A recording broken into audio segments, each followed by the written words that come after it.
Alright, gents, welcome. This has been on the screen for long enough now, I think.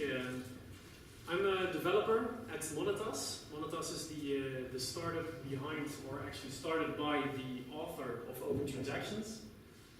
I'm going to zoom in a little bit on a particular piece of our system. It's not actually our system. OpenBazaar uses this, and a whole lot of other. This is just a general concept. This is one of the things which confused me in the beginning. Who has heard of this concept? Yeah, you've been before. Okay, so I heard about it. yeah, you heard about it. That's actually what was same as with me with Show Me in Cash. I heard about it. I didn't really know what it was.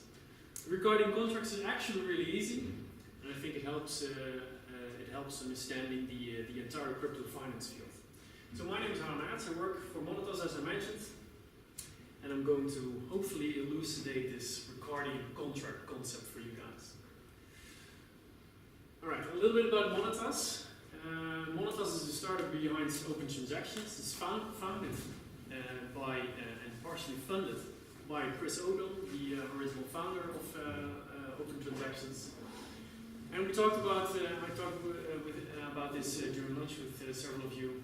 Monetas is all about financial inclusion. So I mentioned this I think to you. Half of the world population doesn't have a bank account. What does that mean for people like that? They can't really participate in our economy. Monetas strives to facilitate these people more and more, have them also create their own opportunities and be able to grow with us. Another thing which is pivotal to our startup is giving people control over their own lives. Financial control in this instance. That can be as easy. I think Martin was it. I think spoke about this too. It's very important that you control what you own. That means that you can make these decisions. That means that you don't wake up in Cyprus one morning and notice that 30% of your savings is gone. It's really inconvenient. Or in my case, you wake up one morning and notice that all your bitcoins and mine gogs are gone. Yeah, also quite inconvenient. Bitstamp, another lovely example. Good. So we're about giving people control over their lives. Of course, Monetas, Swiss startup, great country to base your crypto finance startup. This is Zug, lovely town, crazy town. Ethereum is also based here. I'm sure it's all a coincidence. Yes. Back to mountains. Back to mountains. Nice fresh air, crazy cars running around. Monetas is in the third round of financing at the moment. We're currently raising 6 million Swiss francs, which since last week became a little bit more expensive. Yeah. Good news for me because I'm paid in Swiss francs. But we're steadily growing. We're 20 people.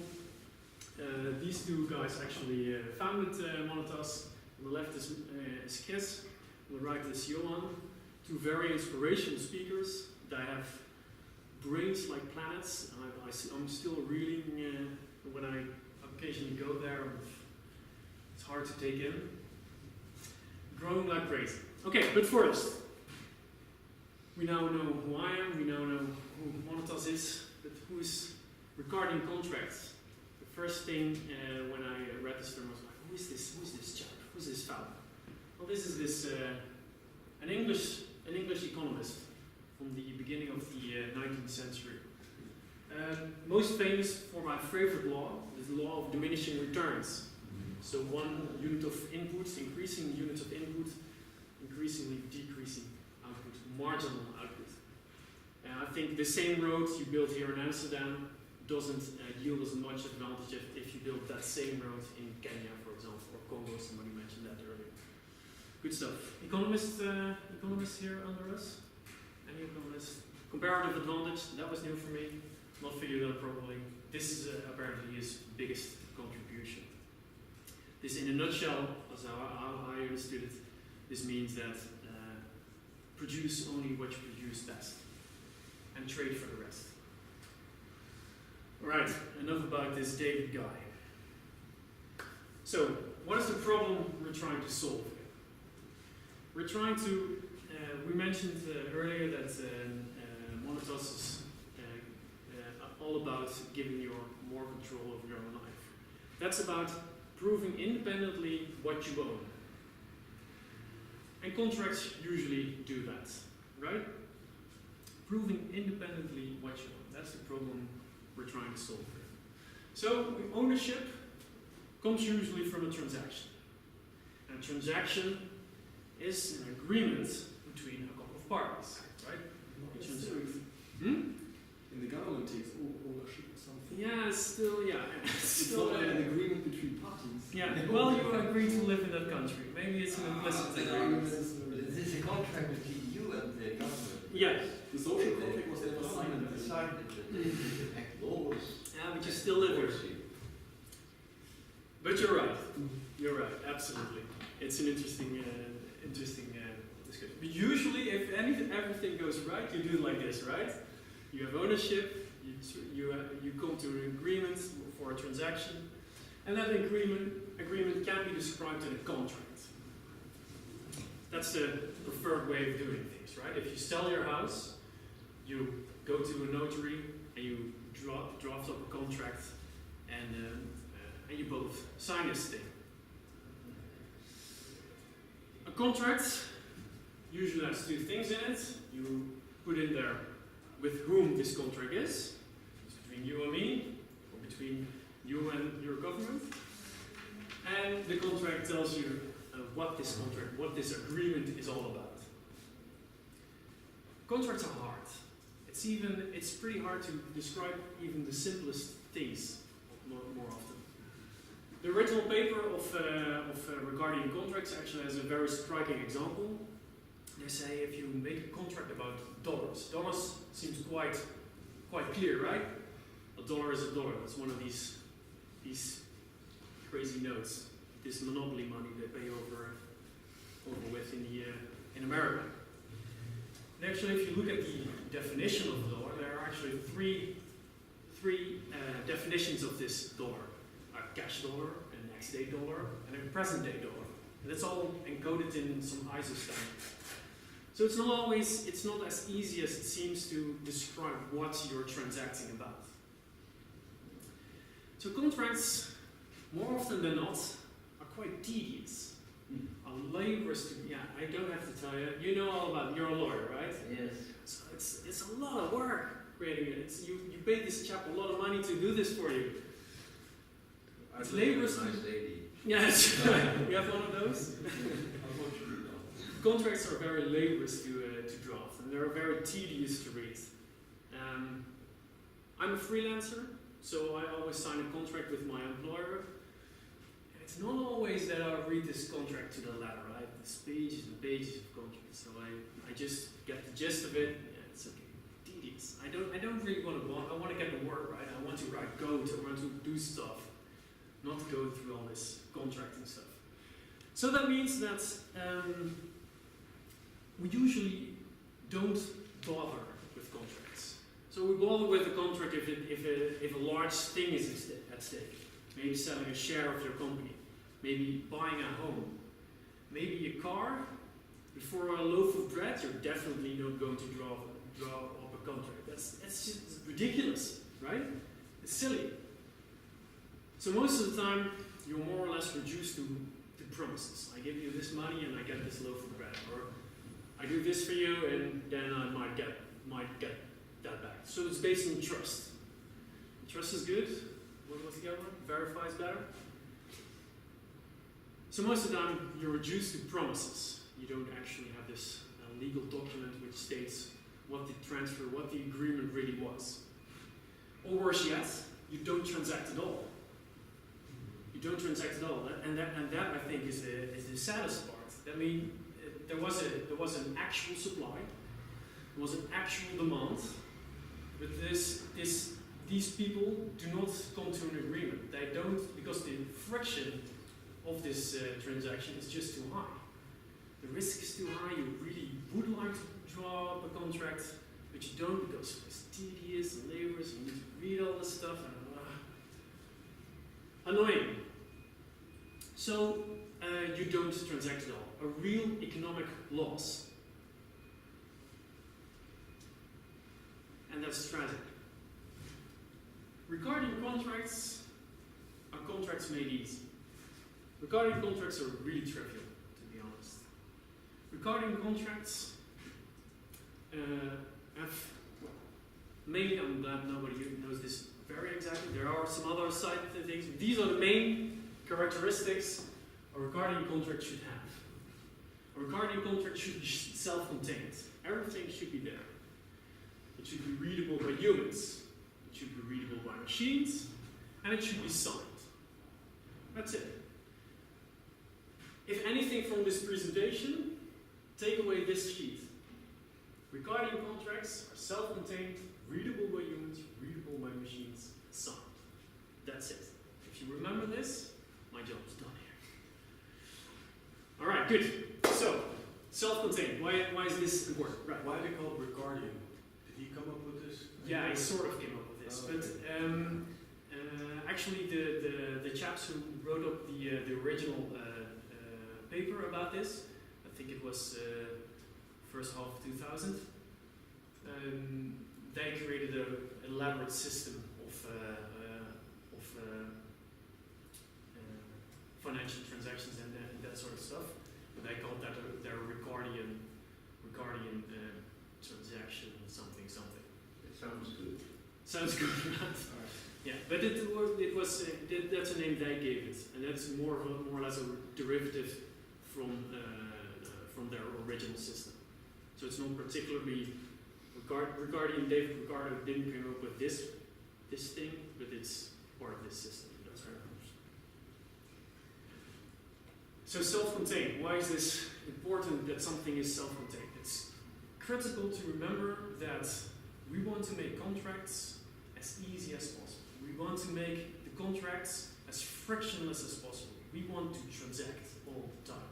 We want to create this economic value. We want to have supply and demand meet. So self-contained, that's an important one, since whenever you get into a dispute, whenever you need to go to an arbiter or to a judge, that judge or arbiter doesn't need to subpoena anybody. All the information this arbiter needs to resolve this dispute is right there. You can print out the stack of paper. There you go, sir. That's all there is needed. You don't need to go on a fact-finding mission and all that stuff. I know there's always some sort of fact-finding mission going on. This definitely reduces that thing. You don't need to dig through a couple of databases to get all the relevant information. That's on the legal side of things. On the other side, and this appeals a lot to me as a programmer, as a technical guy, you only need to keep the last one. If everything is a contract, your account balance is a contract too. That means that for every transaction I do, yields a new contract. And on that contract is my exact balance, right? This notary owes me 100, what was it, flappy coins? 100 flappy coins.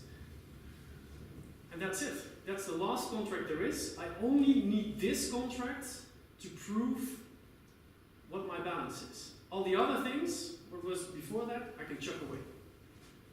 This is very stateless, of course. This makes backing up stuff a whole lot easier. This makes it easier from the technical side.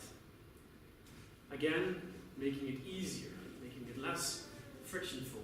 Is that even a word? Good, self-contained. You need to explain yourself to this gal.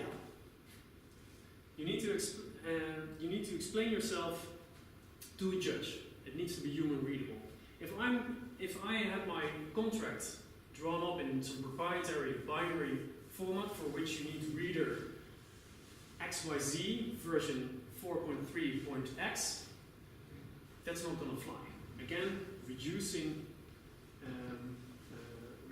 friction, making it easier for an arbiter or for anybody to just read the contract and be done with it. Right. It needs to be machine readable. This is the most obvious one, of course. It doesn't even need to be machine readable, it also needs to be machine generatable. Just automation, we want to have this done as quickly, as cheaply possible, and you can't have a human sitting there. They're just too error prone, too slow, too expensive. So we want to have machines just churning out these contracts. Remember, in open transactions, there is almost literally for every state change in the system, there is a contract being drafted. It's that cheap. It's that easy. If there's any dispute at all, you can take this contract and there it is. That's your signature, right? So you were there. You signed for this. That brings me to the sign part. So we have the self-contained, human-readable, machine-readable, and signed. The non-repudiation of the signees. So that means that I can prove you were the one signing this, or your computer. I'm really curious how this, if this ever ends up in court, how that plays out. But you can at least say that the private key who generated this, the holder of this private key who generated the signature was the same as that one, as that one, as that one. So that means you sign the entire document. That means you also can't change part of the documents, because then your signature will change. That can fly. So having this document signed is very important. Open Transactions has this concept of triple signed receipts. I think it should be called triple signed Ricardian contracts, because that is really what it is. I sign it, you sign it, and a notary signs it. Open Transactions really is a notary, or a way of interacting with a notary plus this notary. So that means that you can prove that this contract has been signed by these and these and these persons, and therefore is true. All right. So we have this. We have these seemingly innocent requirements. It needs to be self-contained, readable by humans, readable by machines, and signed. Self-contained is easy. That really is easy. You just chuck everything in there, and it can be rather large or not. It doesn't really matter. Computers are quite good with rather large things, so that's easy. The devil's in these three. These three, they have a. Yeah, we really want to pick three. We really want to have all these three requirements, all these three attributes in our Ricardian contracts. We want to have them signed. We want to have them readable. We want to have them machine readable. That sounds easy. It is not so very easy. So here you see a poor screenshot of the original paper about the Ricardian contract. This is just a screenshot from a website. Websites are written in HTML nowadays. Well, forever almost. And HTML is a subset of XML. And XML is, well, it's a very good machine-readable thing. It's made exactly for this purpose. And apparently you can also make something quite readable here. You can make it machine-readable and human-readable. Easy. It's built for this purpose. The signing part, not so much. XML is a very broad, elaborate standard with comments, with white space, with flowing of text, namespaces. Absolutely atrocious to sign. I've researched this. There have been 9 different attempts of defining a specification for signing, cryptographically signing XML. This is the last one. That's from the XMP guys, the old Jabber folk. It seems to be going in the right direction. It has been there for a couple of years now, but it's not moving very fast. There's still a lot of issues to be resolved. And all the other 8, they are just downright failures. They were just cryptographically unsound. Can't you just hash the whole document and then just sign it using... Yeah, where's your readability then? The human readability. Just link it to the hash and then say, well, this document produces this hash, so... Yeah, but it needs all to be self-contained.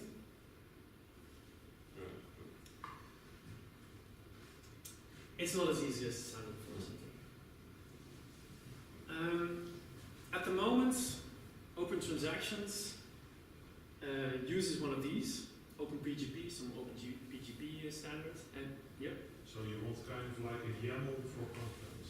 Yeah, but YAML also has more or less the same issues as XML. YAML is also white space and indented. Yeah. Which line endings are we using here? I mean metaphorically speaking. Yeah, you want something that is machine readable and you. Yeah. We want something different. Yes, that's for sure. I think we at Monotos explored this space quite extensively, and at the moment, Open Transactions uses XML with some signing, but it sacrifices on the human readability part. So we have signable XML, basically what you said, just make a hash out of it, basically base 64 everything, and then we're done with it. But of course, a judge would ever be able to read this. We really want to have these three things. Great contrast in this green. Maybe JSON. JSON is very popular nowadays. I'm sure your API works with JSON. And then it has a lot of merits. It can't do as much, which is awesome, because then your canonicalization problem is fairly easy. But what you see here is just a paragraph of text, and it's just represented as an array, as a list of sentences, a list of strings, an array of strings, which does away a bit with the human readability, but I think we can convince Judge Judy to read this. Maybe. I think so. So maybe JSON. Yeah, well, maybe not.